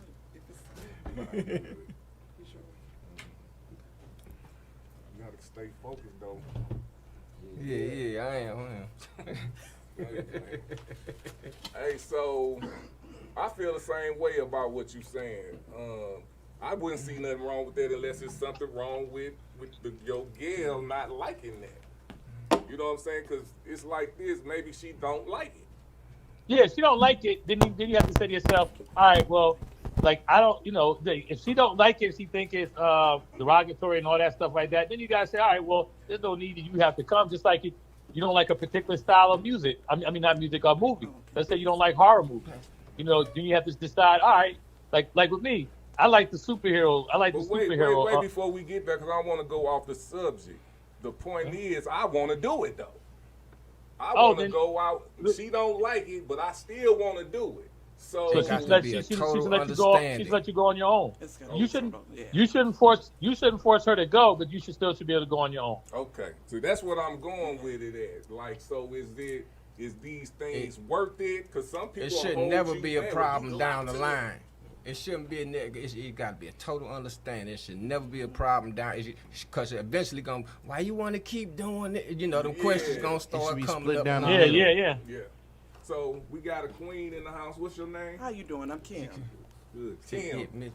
We gotta have a queen perspective on this, because this is the question. We can talk about it all we want. Yeah. But a woman will know way better. Just like how she said her side. It's a true side. Yeah. So do you think women are looking for good men nowadays?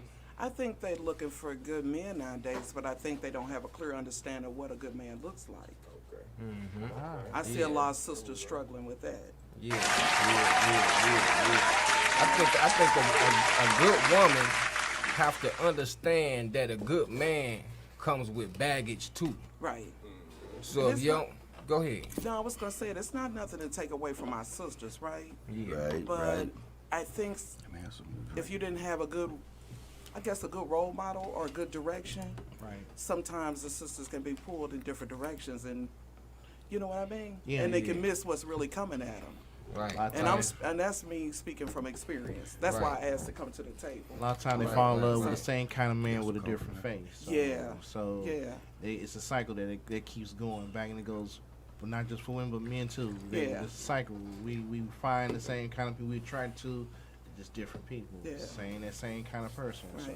And as women, you got to own your shit. Sometimes we like to fuck with the same nigga. You know, we had left one motherfucker, right? Tell it. Hold on. We had left one motherfucker thinking we tired of this motherfucker, we don't want him, but he got some good dick. Yeah. You got some good dick, girl. Are we talking or are we chatting right now? Are we talking or are we chatting right now? We talking. We talking. I like fucking with this nigga because of how he get down. I like his swag. Yeah. But this nigga ain't meant no good for me. I'm missing work. Yeah. I got this nigga talking about driving my car during the day. Nigga, what the fuck? Right. Shit ain't putting no ain't putting no gas in. Ain't I want to drive it. You know what? I used to fuck with a nigga that used to love my ice cream sandwiches. You know, them, they fire, right? Ice cream sandwiches. Yeah. And every time I would leave the crib, this nigga would eat the whole fucking box. This nigga ain't did never. You know, it was one of my favorite desserts. It was one of my favorite desserts, right? 20 in the pack. I'm gonna pace my shit out for 2 weeks. God, no. This Scooby snack eating motherfucker came in here and ate all my shit up. Scooby snack eating motherfucker. How long you kept dealing with that? You know what? It's only you can only deal with that shit so long. You can only deal with that for so long. After a while, you're gonna be like, okay, wait a minute. This nigga eating up all my snacks and shit. I felt that way about women eating my freeze pops. Damn, for real? Damn. I think that's personal. I think that's crossing the line. Yeah, you crossed the goddamn line. I think you would cross the You made me change my whole damn poem. I'll write a poem called Interest Curves, right, and Snacks. You went straight across the line fucking with a snack. Exactly. The actual video you showed, it actually like triggered my mind to it because I got 4 baby mamas. Yeah. You know what I'm saying? And I got my queen. I done been married. Not by none of the baby mamas. You know what I'm saying? So I done dealt with relationships. You know what I'm saying? I done been in relationships. That's what You a whole TV show. Right. A whole TV show. The Don coming on Louis Wood. My point is, like when the female was like, some of y'all don't want good men because you want to be the person to say this and be the boss and snap on you. I done been in that situation where the girl liked me more. You ain't my when daddy. I was down. Like I didn't have a job and could stay at home, and that ain't me. I was just down for What did she have going on? She had whatever she. Was she a businesswoman or? She was working at a regular job. Okay. Taco Bell, nigga. Okay. Go on, say it. You ain't gotta just say it. Just say it, nigga. Say it. Taco Bell. It was Taco Bell. But still, she had a job. McDonald's, She man. had a job. Yeah, she was working. She was taking care of shit like a queen supposed to. But her attitude toward me was like she would rather me. I'm good. She'd rather me just be there, not do nothing, and be controlled. Oh yeah. I done ran into something like that too. She don't care. I ran into something. She would have dressed me up long as I was around. And not doing my own thing. And that's, you know what I'm saying? I had 2 relationships like that. Yeah. And How did you feel coming away? With both of them. And how did you feel coming away from them? What you mean, like leaving them? Yeah, when you got through with that situation, what was your thought about that? And I was, first of all, the first one, that was my 10, we was together for 10 years. Okay. And the way we broke up, she crashed my shit that I was doing, about to get a good gig, and she crashed my shit. And I'm like, you know what? Fuck that. Multiple shit crossed the line. She fucked my shit up, and it was either her family.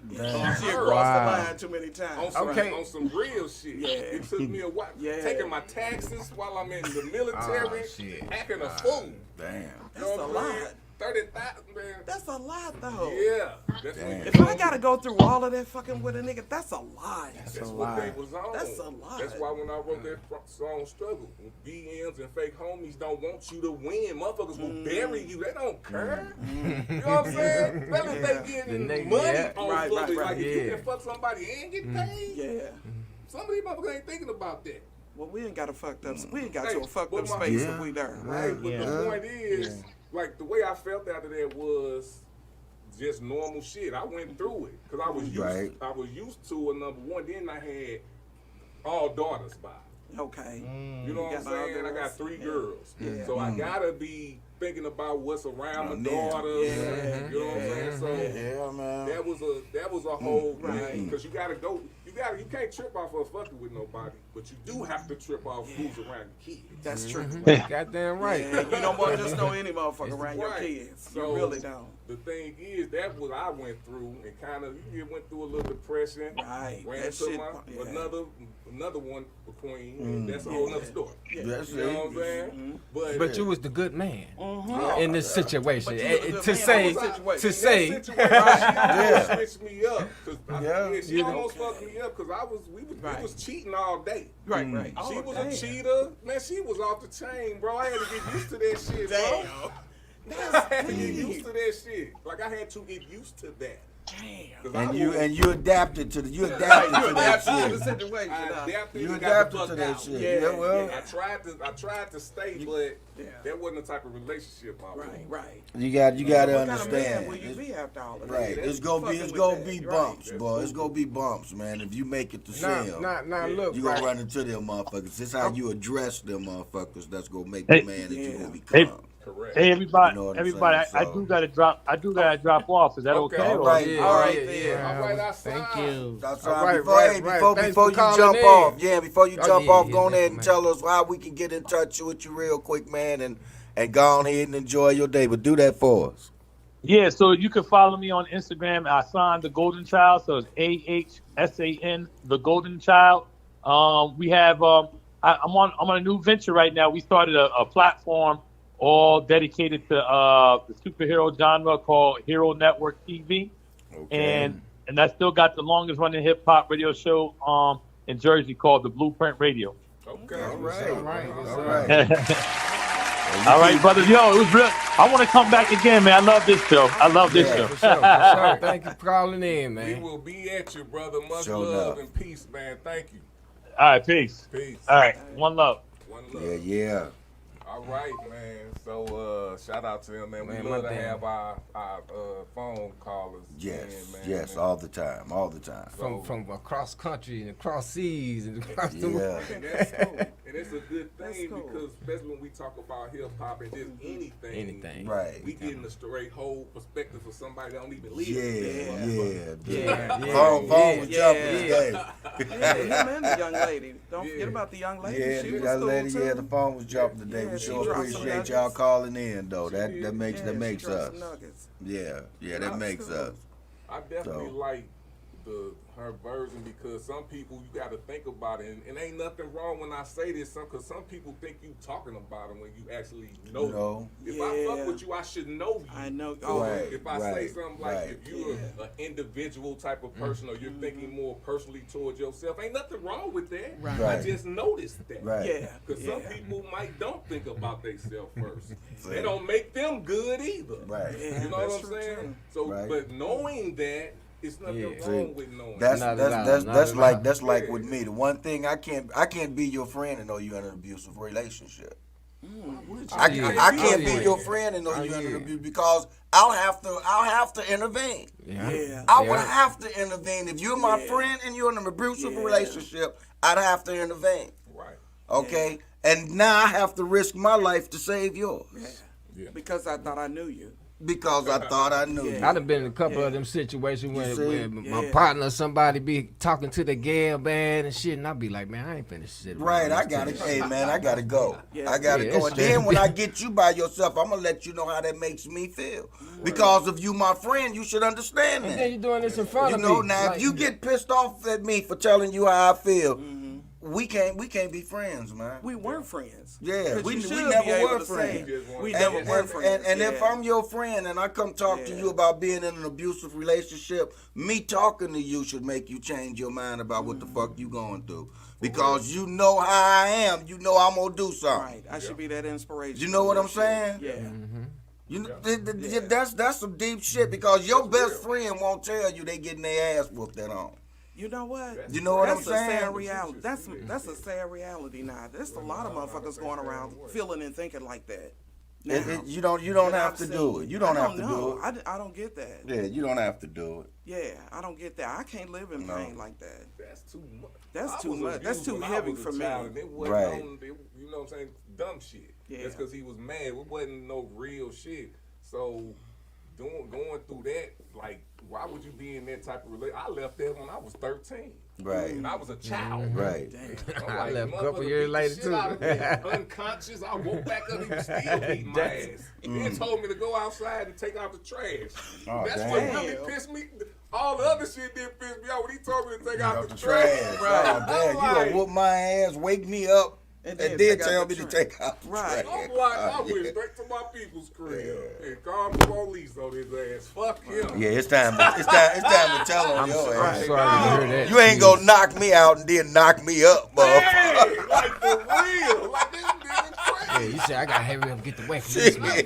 I'm up out of here. I would have been doing the How long was you down? How long was you down? How long was Yeah, man, he was out. He beat your ass. How long was you out? When I was out, he whooped my ass and changed my socks. When I woke back up, he wasn't kicking me no more. He was doing some other shit. Now, how old was you, Tweety? Yeah, how old was you? I was about fucking from Texas. Ooh, I was probably that was 6th grade. I was in 6th grade. Yeah. That's the one thing that scares the hell out of me, man, is knowing that's how I am. You know, I wouldn't be able to sit around and watch a man put his hands on a woman and know that and especially if she not even trying to defend herself. What the fuck is you doing, man? That shit ain't impressive. That shit ain't impressive. I think you need to go to sleep and think about it. That's how I feel about it. I think you need to go to sleep and think about it. Let me help you. You gonna knock him? Let me help you, please. Shit, you about to hurt yourself. How many friends do you honestly have right now that you can say you would do that for? That's in your All of them. Really? How many? Everyone that I have, I wouldn't put a number on them. I have too many of them. I love them all just that much.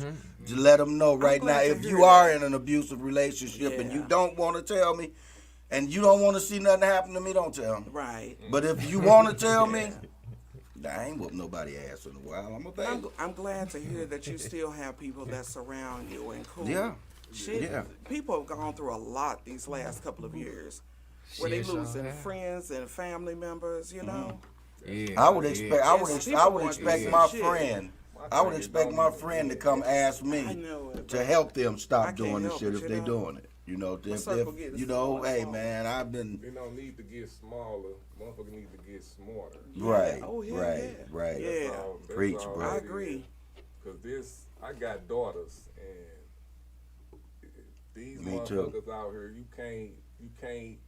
Either you might die, like you said. Yeah. You might die. You don't know what the fuck these motherfuckers fucking with. Right. Yeah. You don't know. You don't. You don't. Yeah. So, as a friend, because I took it like this to me, you cannot be my friend if somebody don't come fucking with me. You know what I'm saying? If you know you like that, don't come fucking with me. You know, because it's gonna affect me. It's something that's gonna affect me. You bringing some nigga that's beating your ass. First of all, you can't say all these motherfuckers bitches. Right. So okay. Right. You can't say that. Right. You don't know why he doing that shit. It could be mental. Right. Yeah, shit. These niggas crazy. Right. Females like to say dick. Right. Crazy motherfuckers dicking you down. Some of them get digitalized now. That's some true shit. You know what I'm saying? That's some true Thinking shit. it's you. Right. Thinking it's you. Some motherfuckers get digmatized real quick. You get out of the relationship. But why would you stay? What would make you want to fucking stay? Would you believe me that you said it earlier and just won't say it again? Say it again, honey. I don't remember now, baby. You said dick. Say it again. God, I did say it again. You're right. That dick got to be powerful though. Say it That's again. Some bad dick. Yeah. I'm telling you, that's got to be some bad dick. You'd be amazed. The worst I've been. You'd be amazed, man. You right. You would be amazed. You're right. You would be amazed. Yeah, that's why I asked for a number earlier. I'm 58. Don't fuck with me. I'm 50. Look, I'll be turning 55 next month. Yeah, this is good. Yeah, give me a percentage. What percentage of? Yeah. If I have to give you a. Oh yeah, it's got to be. I'm gonna be nice and say 25%. And that's being nice. That's a high number. Yeah, but I said that's being nice. I think it's higher. thinking it's because that's a responsibility. That's the honest answer. You ain't gotta have shit. Yeah.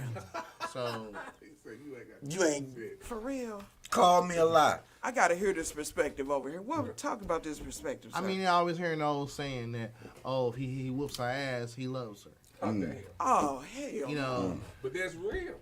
That is some women don't think you love them unless you touch them. Kind of saying, I didn't heard that before. Wow. I done heard that before too. That's serious. Matter of fact, some women will provoke you to see if you would do it just to see. Yeah. I done seen that. There are she hear you hard. She don't want you to. Right. Believe it or not. You a bitch. Believe it or not, there are some women who it arouses. Yeah. That's what I'm talking about. You know, like hold on. You know what? Yep, it's some women that it arouses. I know two motherfuckers that done came out of a trick bag that I was like, bitch, I need to hit you upside the head. Y'all be having these conversations. Yeah, I'm pretty sure conversation goes on. I'm pretty sure. And this is why you got to be careful about who the fuck you let in your circle. Absolutely. Because I talk to my brother about this shit all the time. All the fucking time. I just had a conversation with this nigga on the way here. He tried to tell me what somebody else said. I say, nigga, they wouldn't have known your shit if you hadn't never told your shit. Right. I'm gonna give you some game, my boy. You about 3 or 4 years younger than me. You should have fucking known that. Yeah. You should have fucking known that. Sure should have. No, men have a bad way of showing their dark side too and thinking it's cool. By coming around, motherfuckers say, man, I beat that bitch ass. And thinking it's cool. You know, see, then if something like that roll out your tongue, that cool, you'll never see me again. Because I know not to hang around you. Yeah, not to fuck. Because one of us ain't going to make it. Yeah. Because that shit just rolled out, man, I beat that bitch ass. Look, man, real men don't fuck with abuse or babies. You fuck with babies or you abusers, man, get the fuck on away from me. This nigga wants to hurt her just because. And I'm like, nigga, why do you want to put your hands on that woman? Why are you so damn enraged that you need to feel the need to kick off in this bitch ass? Sound like it's a power thing. You know what? If I gotta get off like that, I'm gonna have to choose another hobby. Yeah. I got to give me another fucking hobby. If I gotta get off like that. And shit. But if I is, because I asked that same question, and I know I don't know if any, like if you done got abused and you want to speak on your terms, call me too. But I'm gonna speak on my terms as far as the abuse. I wanted to know that question. I'm like, why would my daddy beat me? Like, why would I'm your first son? You know what I'm saying? I ain't no bad. Why would he want to do that? What is it? But I had to ask my auntie, her brother, and she was like, that's because Grandpa. That's how it was handed down. Did it to him? Yeah. They only know what they know. Yeah. Now, hold up, T. How often did this happen? Was this like a once a week thing, a once a month thing? He wanted to do it. I wasn't counting that shit. That's what I'm saying. Cause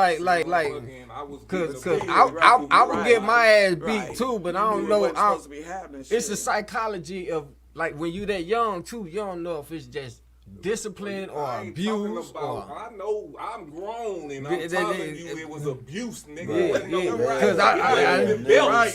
get handcuffed to I ain't never been handcuffed. But I didn't know when I was little. That's what I'm saying. Right, but when people do stuff like that, I commend you, bro. Because when people do stuff like that and get stuff like that done to them, they usually grow up to do the same thing. Yeah, it passes down. You know what I'm saying? It passes down. So I commend you. Right. You know, of stepping, of noticing sooner or later that this shit ain't right. Shit. The thing about it, though, I also have to change that. Right, you have to change that narrative. Yeah. He did not. He didn't change the narrative. Right, it's got to stop. He didn't change the narrative. As for a person who got that, and I'm a man, so I could get angry and do the same shit he do. Right. I had to straight trip off of it from the level of nah, that ain't. Do I want to? I asked a serious question. Because when I had a fucked up childhood, so I done fought motherfucking, I done went nuts. Okay. You know what I'm saying? Straight up. So I had to ask myself, I was like, do I want to be feared? Because that's pretty much what the fuck the path I was on. Getting beat by my daddy and motherfucking, you don't know how that feel. When a motherfucker get down on you, you get up, you get beat down and wake up. and he still beating you. Yeah, but if and you it's your daddy, if you don't somebody, right.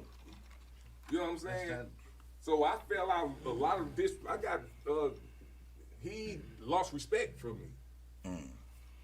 So you got to think about you growing up.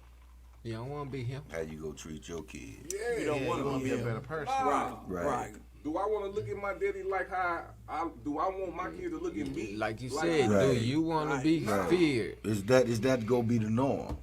You that know, can't be the norm. That ain't even. That's what I'm saying. Would you even want that to be the norm? Because you might be Right. feared. What's wrong with you? You Why might would you want What's that? wrong with you might be feared, but you won't be He ever say respected. why he did what he You did? ain't got, Definitely. Yeah, did you all ever talk about it to the point Man, where I almost bucked him. Nah, he ain't that type of. And that's what I learned too. He ain't that type of guy. He's not that. He don't have that. He don't have what I. That's what I possess. Understood. He's on his level, and I peeped that.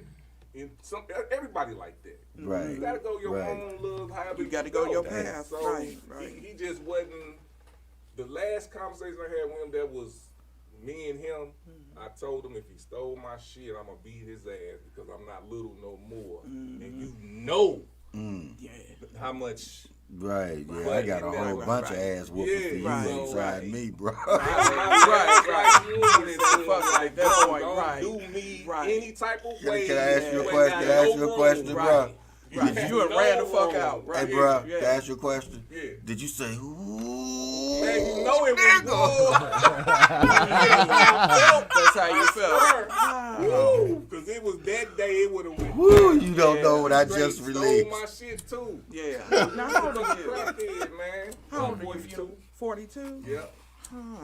Okay. Yeah, so that's. Just thinking about the generation time. Yeah. You know, That's how they were taught different. Super different. We used to get I was the last school to like get whoopings in school. We got whoopings at school. That's why I I really did that in Catholic I school. got beat. Yeah, I was in Catholic school. Wow. Yeah, paddle So shit. You got a paddle. Still doing it then.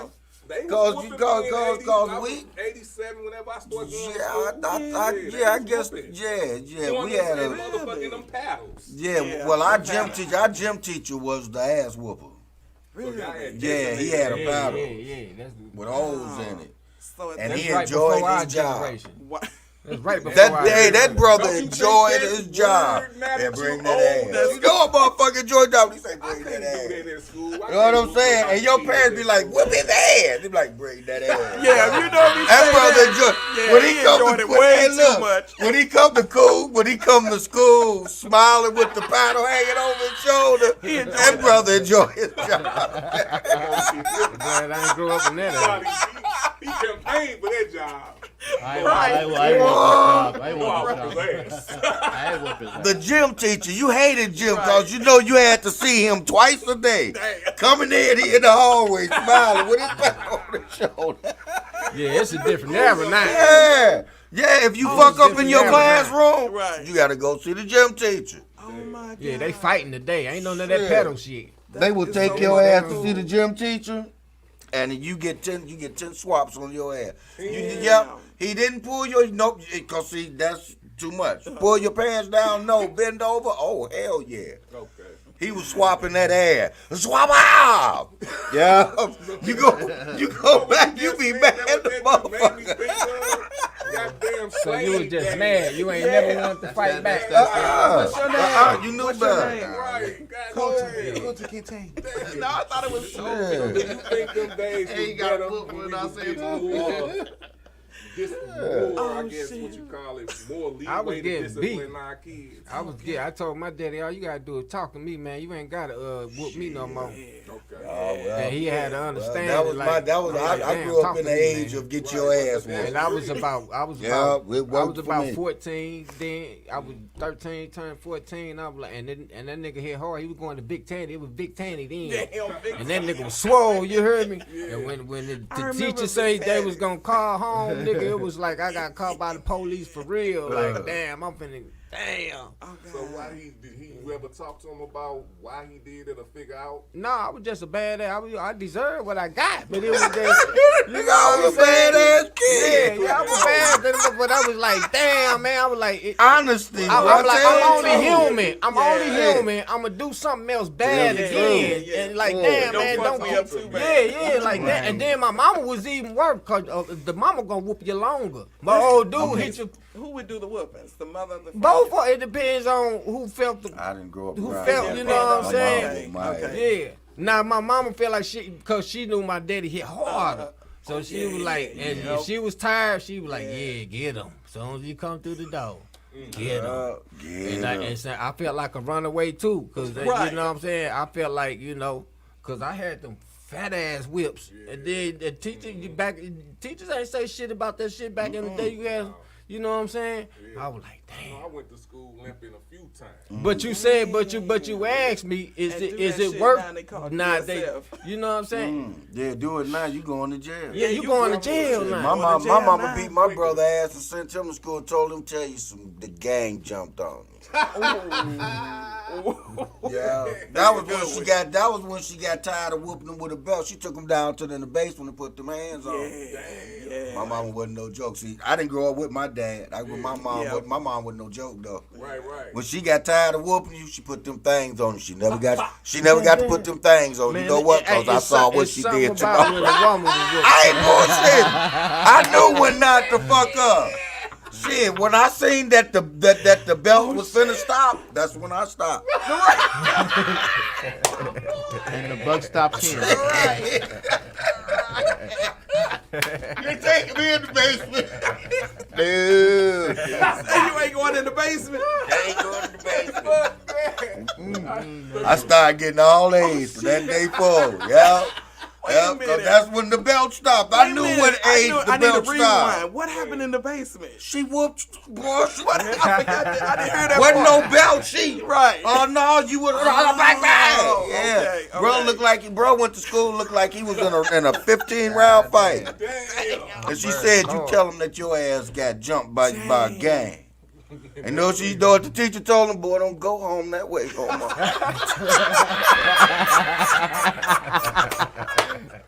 Hell no. Yeah. And I remember what grade he was in when the belt stopped. So, it's his second year high school. Oh, 10th grade. So my freshman year was my 12th grade. Because when I became my second year, I became a class student. Boy, like you straighten up real quick. I'm so proud of you. Yeah, that's what I was getting. And from brother, I hate your ass. Yeah, why? Because I ain't going to basement. I took that hate, boy. I hate, bro. I hate you too. I'm so proud of you, son. You doing so well in school. I ain't got to whoop your ass. Oh yeah, I was the good son. So did it help you out, the beatings? Oh yeah. Hell yeah. Goddamn right. Shit. Look at that crap with Hawk come through the door. And then what really pissed me off is when I sat back and thought about it. Smooth, man. The niggas in the hood, that's why I kind of felt protected in the hood. Cause my dad, I'm like, yeah, niggas ain't fucking with us. They see this nigga coming out, like, yeah, this house cool right here. Straight up. You seen that guy's pop? Oh, shit. You be standing recording like, yeah, nigga. Do something. Talk all shit, and then when they see him, like, oh, hey, how you doing? Yeah. Walk around with a picture of him on your chest. What you say, nigga? Hey, man. Show that picture. What? What, motherfucker? Hey, you know who that is, don't you, nigga? Man, look, I told you, we grew up as Jehovah's Witness, man. Really? And we in the middle, not in the middle of the dark side, but in the dark side. Everybody around this motherfucker trapping and killing and gangsters and you know what I'm saying? I come out the house with suits and ties on. They go, hey, Jehovah, look at my partner talking about me and shit. I'm like, yeah, y'all niggas ain't gonna fuck with me, dog. You hear me? You did, yeah. Man, you just made that scary. Yeah, hey, but we don't have those type of Jehovah's Witnesses now. You don't look, don't slam the door, this motherfucker face. That's what I was supposed to stand up there like, God love you. And you be like, yes, he does. All that shit, anything. Let me tell you something. I used to like to get the Watchmen. You know how they leave the joint behind? I used to like reading it. Yeah. I didn't like when they came to the door, but I did like when they would leave the little pamphlet things. You know, I used to not open the door just so they leave the pamphlet. Oh God, oh yeah. Because if you open up the door, they gonna talk to you for about 2 hours before you get it. Yeah. So just leave the pamphlet and go. Look, on a Saturday morning, I could be in the middle of chores, and then all of a sudden I hear somebody at the door, and I'd be like, oh my God, and I felt guilty. I really wanted to open the door. You're a lot different than a bachelor. She said, "Don't get no." Right. I mean, I just said I felt a little guilty. I mean, I didn't really want to open the door either, but after a while, I was like, okay, look, I'll at least open the door and get the pamphlet, you know. And I would just kind of leave it right there. See, that early in the morning knocking on my door, I done already smoked about 3 blunts. See, I wasn't there. And the house smoky as hell. As soon as I open the door, it's gonna come out like Cheech and Chong. That's why I don't open the door. I be like, they gonna be high them up when they go to the next house. I'm smelling like it.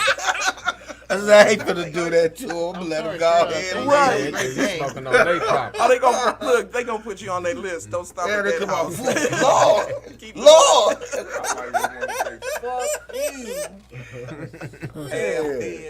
Let me in. That's what fuck one of them say. Fuck that. Drop the books and shit. I'm coming in there with you. Yeah, I'm coming in there with you. Y'all fuck these books. But look, have y'all ever experienced the little white guys that walk around in tubes with the white shirt and the black pants? Mormons? All of that shit. I don't even know what they is, but they. All you gotta do is just look at them the right way and then keep on going. So they on their journey and they go from state to state. All you gotta do is just look at them the wrong way and they gonna keep They on still doing it fucking too. with them. No. Eddie was an African. Oh damn, really? This was an African Mormon. Oh, I've only seen white. Girls to my crib. Damn. Wow. Praying together. I'm looking at these white girls like I just don't know. Boy. Y'all, that's exactly what y'all finna get, boy. Right. Are you serious? I be wanting to know what the religions, what they actually, because you can listen to motherfuckers. But if you don't go through what different they go through, right. You need to listen to their point of view. But all of them just scare me. And I said that's another whole topic. Let's leave that alone, dude. He's scared of that topic. No, I'm not scared. I'm not scared of it. I just got my idea about it, man. You know what? I don't think that anybody's religion should be forced on anyone. You know what I'm saying? Yeah. Even if you grow up in a family that's religious, they shouldn't throw that on you. If you want to learn it, then that would be your choice to follow that route. But you know what? To get made to do something because someone else do it. Yeah. But see, if you a child growing they gonna up, rebel. I'm a prime example. Yeah. Talking about the Jehovah's Witness. But if you're a child growing up and you're not into church, you shouldn't be forced to go. You know what I'm saying? That's what you know what? You know why I agree with that, because they make church seem like it's the only place that you can learn about God. No, that's what I've always thought. That ain't what I think now. That's what I've always thought. So what do you think now? No, the reason why I'm saying it now is because you said something about church. I'm with Cass, man, because you know what I'm saying. It was like I don't want to go to the kingdom. I don't want to wait. When you a child, you're not finna. You're a child. I'm just saying though. I'm just saying on the outside looking in, and I start seeing other religions, and I'm like, damn, okay, now my mom and them teaching me that our God is the one God, and then you got 100 other people saying my God is the one God. Then you start looking at your parents and where they learned their shit from, and where their parents learned the shit. To do. That's what I'm saying. That's exactly what you as a child, if you want your child to obey you and respect you and all this other type, even though to this day, me and my parents, we cool. They understand. Right. I'm still, I'm not worldly, but I'm just saying, like, it's exactly what I'm about to say. I'm just saying, right? Okay. It shouldn't be forced on the child. Like, you finna get your ass up and go with me. Forced on anyone, you finna go with me every Sunday. I get that. Okay. As a grown person, no. As an individual that knows everything, no. Okay. You don't supposed to do that. as a child, though, your parents is the one raising you. Right, They the one- right. they the guy. Right. I got you. Let me finish. Your parents are the ones that are raising you. They live through their life to figure out where they at, wherever they doing. It's the same thing if they poor, rich, whatever. Right. So if they put that into your mind, is that's what it is when it comes to religion, why wouldn't they teach you what they believe is if that's really who they believe But is? see, you just Let said me finish. it. You Let just me said finish. it. Let's go get it. Of course, if you're an individual that's independent of everything, a motherfucker ain't fed you, raised you to this little boy, motherfucker. You ain't always been independent. Goddamn. Okay. I get if they you. instill that into you because that's they up under their house, Okay. their room. That you brought me into. You brought me into your house. I ain't decided to come into your damn house. I'm a baby. It's up to the parent to raise you this felt fit of what they doing, and they did a great job. Exactly. And so look, this is where I get with y'all on. Once you get to your independence, then it should not be forced on you. But as a child coming up, 8, 9, ain't nothing wrong with that. You get up to 10, 11, 12, all right. Now you starting to think a little different. The parents should understand that. Is it okay for the child to think different No, at that that's age? what you raise your child to do. That's the part. I'm talking about. You know what I'm saying? If you show interest in it and it's good that you show interest in it, because trust me, I showed interest in church. But at a certain age, I decided that I don't have to be in church every Sunday to prove to you that I believe in God. Right. You know what I'm saying? But that's what I'm saying. God. You introduce by all means. That's all that you're supposed to do is introduce your child to him. But you're not supposed to force them on you. I didn't say take it. Or take. I didn't say you take it. Okay. Listen to what I'm saying.